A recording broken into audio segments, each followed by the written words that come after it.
بسم اللہ الرحمن الرحیم۔ ناظرین السلام علیکم۔ اہل سرسار کی ایک قوم جسے قوم سبا بھی کہا جاتا ہے، اللہ تعالیٰ کی بے شمار نعمتوں کے اندر زندگی گزار رہی تھی۔ یہ قوم ایک عظیم تہذیب و تمدن کی مالک تھی۔ حضرت داؤد علیہ السلام اور حضرت سلیمان علیہ السلام کی باعظمت حکومتوں کے بعد ان کی حکومت زبان زد خاص و عام تھی۔ کہا جاتا ہے کہ یہ لوگ گندم کے مغز سے آٹا پیس کر روٹیاں پکاتے تھے، لیکن اس قدر اسراف کرنے والے اور ناشکرے تھے کہ انہی روٹیوں کے ساتھ بچوں کا پخانہ صاف کرتے تھے۔ استغفر اللہ۔ آلودہ روٹیوں کو اکٹھا کرنے سے ایک بڑا سارا پہاڑ بن گیا تھا۔ ایک صالح شخص نے وہاں سے گزرتے ہوئے ایک عورت کو دیکھا جو روٹی کے ساتھ بچے کے پخانے کے مقام کو صاف کر رہی تھی۔ اس شخص نے عورت سے کہا، تیرے اوپر افسوس، خدا سے ڈر، کہیں ایسا نہ ہو کہ خدا تیرے اوپر اپنا غضب ڈھائے اور تجھ سے اپنی نعمت چھین لے۔ اس عورت نے جواب میں مذاق اڑایا اور مغرورانہ انداز میں کہا، جاؤ جاؤ، گویا کہ مجھے بھوک سے ڈرا رہے ہو۔ جب تک سرسار جاری ہے مجھے بھوک سے کسی قسم کا کوئی خوف نہیں ہے۔ کوئی زیادہ عرصہ نہیں گزرا تھا کہ اللہ تعالیٰ نے ہوس بازوں اور اسراف کار لوگوں پر اپنا غضب ڈھایا۔ پانی جو کہ زندگی کی بنیاد ہے ان لوگوں سے چھین لیا گیا تھا۔ قحط نازل ہوا، باڑ یہاں تک پہنچ گئی کہ ان کی زرخیز کی ہوئی تمام غذا ختم ہوگی۔ آخر کار وہ مجبور ہو گئے کہ انہی آلودہ روٹیوں پر ٹوٹ پڑے جو ان لوگوں نے اکٹھی کر کے پہاڑ کی مانند ڈھیر لگایا ہوا تھا، بلکہ وہاں سے روٹی لینے کے لیے صف لگتی تاکہ ہر کوئی وہاں سے اپنے حصے کی روٹی لے سکے۔ کفران نعمت، قحط اور ان کی بدحالی کے بارے میں متعدد روایات موجود ہیں۔ سورۃ نحل کی آیت نمبر 112 اور 113 میں یوں ارشاد ہوتا ہے، اور اللہ تعالیٰ نے اس قریہ کی بھی مثال بیان کی ہے جو محفوظ اور مطمئن تھا۔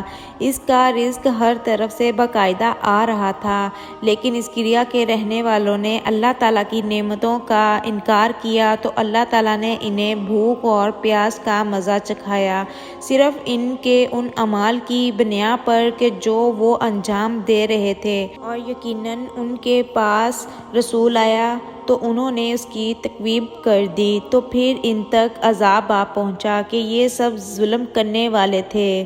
قوم سبا کے بارے میں ایک اور واقعہ بیان ہوتا ہے کہ ان لوگوں نے اپنی زراعت کو بہتر طور پر کاشت کرنے کے لیے پانی ذخیرہ کرنے کی خاطر بالک کے دونوں پہاڑوں کے درمیان ایک بہت بڑا بند مارب تعمیر کیا ہوا تھا۔ سراخ اور دوسرے پہاڑوں سے گزرا ہوا پانی اس بند میں آ کر وافر مقدار میں جمع ہو جاتا تھا۔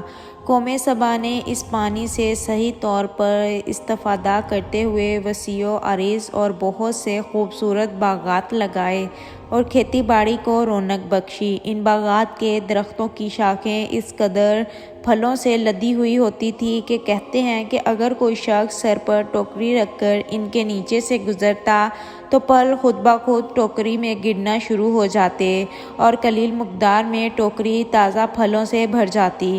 اس قوم کے بہت سارے دیہات اور قریے تھے جو بہت آباد اور آپس میں جڑے ہوئے تھے، لیکن نعمتوں کی کثرت نے انہیں شکر کرنے کی بجائے سرمست اور غافل کر دیا تھا، یہاں تک کہ ان کے درمیان بہت بڑا طبقاتی نظام وجود میں آ چکا تھا۔ ان میں سے صاحب اقتدار لوگوں نے کمزوروں اور ضعیفوں کا خون چوسنا شروع کر رکھا تھا، یہاں تک کہ ان لوگوں نے خدا سے ایک احمقانہ التماس کیا جس کا ذکر سورہ سبا کی آیت نمبر 19 میں ملتا ہے۔ انہوں نے کہا، خدایا ہمارے سفروں کے درمیان فاصلہ زیادہ کر دے۔ انہوں نے اللہ تعالیٰ سے یہ التماس اس لیے کیا تاکہ غریب بے نوا لوگ عمرہ اور ثروت مندوں کے ہمراہ سفر نہ کریں۔ ان کی خواہش یہ تھی کہ آبادیوں کے درمیان خشکی ہو اور فاصلہ بہت زیادہ ہو تاکہ تہ دستی اور کم آمدنی والے لوگ ان کی طرح سفر نہ کر سکیں۔ اللہ تعالیٰ نے ان مغرور پیٹ کے پجاریوں پر اپنا غضب نازل کیا۔